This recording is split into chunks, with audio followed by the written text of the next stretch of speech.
think a lot of action games take themselves really seriously, and it's just sort of save the world, okay, I'm coming. And we're all meant to be like, oh yeah. Ruby is an anti-hero.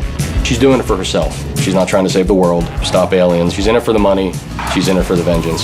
That's Ruby. She's gotta get dirty, she's gotta get bloody, and things do get bloody in our game.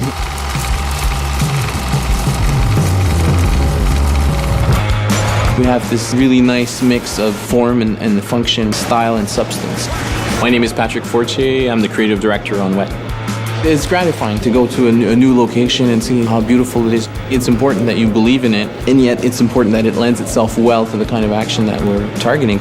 A lot of effort had to be put into the environment to make it usable. On this wall, you have to make a wall run. And beyond just usable, it had to look great, but also give the player information. The battle arenas are much more open, so they're kind of like mini skate parks, actually. Okay, there's a pole there, it leads to this ledge, it leads to this zip line. I can read it, I can concentrate on execution. How am I going to use that to create this really spectacular scene? That's where the slow-mo comes in as well. Slow-mo is triggered automatically as soon as you do acrobatics in the game.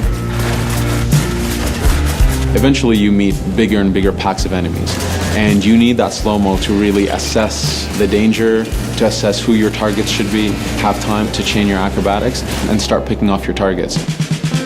During production, we knew that we wanted to have some sort of vehicle sequence in the game, so we came up with this concept that we call car hopping, where Ruby is surfing along the top of a car on a high-speed chase along the highway. And at various points, Ruby needs to jump from car to car or run along the side of a semi, all the while shooting at enemies and cars up ahead of her.